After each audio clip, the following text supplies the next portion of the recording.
ನಿಶ್ರುತ ಜನಪ್ರಿಯ ದಾನಶೀಲೆ ಶ್ರೀ ವೆಂಕಟೇಶ ದಯಿತೆ ತವ ಸುಪ್ರಭಾತಂ. ಅಮ್ಮ ನೆನೆ ಒಂದು ಹುಡುಗಿ ಮಸ್ತಾಗಿದ್ಲು ಕಣಮ್ಮ. ಅವಳಿಗೆ ಫೋನ್ ನಂಬರ್ ಕೊಟ್ಟಿದ್ದೀನಿ. ಇಷ್ಟ ಆದರೆ ನಿನ್ನ ನಂಬರು ಕೊಟ್ಟೋಗು ಅಂತ ಹೇಳಿದ್ದೀನಿ. ಅವಳೇ ನಂಗೆ ಕೊಟ್ಟರೆ ಕರೆಕ್ಟಾಗಿ ಸೇಫಾಗಿ ಎತ್ ಮಾಡ್ಕೊ ಆಯ್ತಾ, ಅಪ್ಪನ ಕೈಗೆ ಸಿಗ್ದಿರಂಗೆ.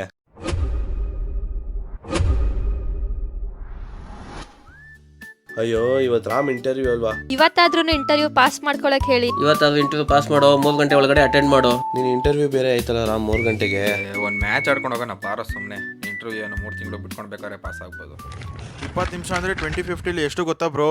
2 ವರ್ಷ ಥರ ಹೋಗ್ಬೋದು ನಾವು.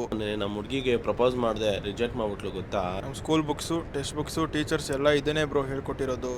ಯಾವುದಾದ್ರೂ ಹುಡುಗಿ ಕೈ ಕೊಟ್ಟರೆ ಸೂಸೈಡ್ ಮಾಡ್ಕೋ, ನಿಮ್ಮ ಮನೆ ಬರೋಣೆ ಇಷ್ಟು ಅಂತ ಹೇಳ್ಬಿಟ್ಟಿದ್ದಾರೆ ಬ್ರೋ. ನಿಮ್ಮ ಕ್ಯೂಟ್ ಫೇಸ್ ನೋಡ್ದಂಗಿದೆ, ನಂಗೆ ನೈಟೆಲ್ಲ ನಿದ್ದೆನೇ ಬರ್ತಿಲ್ಲ. I think I am in love with you. ಇವಾಗ ಬಕ್ವಾ ನನ್ನ ಮಕ್ಳು ಕೂತಾಗಲ್ಲ ಮಚ್ಚ.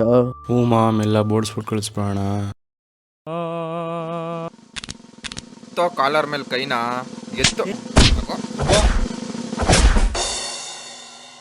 ಸರಿ ಇವಾಗ ಮುಟ್ಟಿ ಹಾಕು. ಫಸ್ಟ್ ಹಳೆ ಬ್ಯಾಲೆನ್ಸ್ ಕ್ಲಿಯರ್ ಮಾಡ್ರಲ್ಲೇ. ಚೆಕ್ ಕೊಡ್ಲಾ RTGS ಮಾಡ್ಲಾ? ಬೇಟ್ ನನ್ನ ಮಕ್ಕಳ ಫಸ್ಟ್ ಸೈನ್ ಹಾಕೋದು ಕಲ್ತ್ಕೊಳ್ರಿ. ಯೋ ಫಸ್ಟ್ ನೀನ್ ಟೀಮ್ ಮಾಡೋದು ಕಲ್ತ್ಕೊ, ನಮ್ಗೆ ಹೇಳಕ್ ಬರ್ತಾನೆ. ಈ ನನ್ನ ಮಕ್ಕಳು ಈ ಥರ ಕತೆ ಎಲ್ಲ ಹೇಳಿ ಕೇಳ್ತ್ಕೊಂತಾರೆ. ಮೋಸ್ಟ್ಲಿ ಯಾವುದಾದ್ರೂ ಲೀಕ್ ಆಗಿರೋ ವಿಡಿಯೋ ತೋರಿಸಿದ್ರೆ ನೋಡ್ತಿದ್ದ ಅನ್ಸುತ್ತೆ.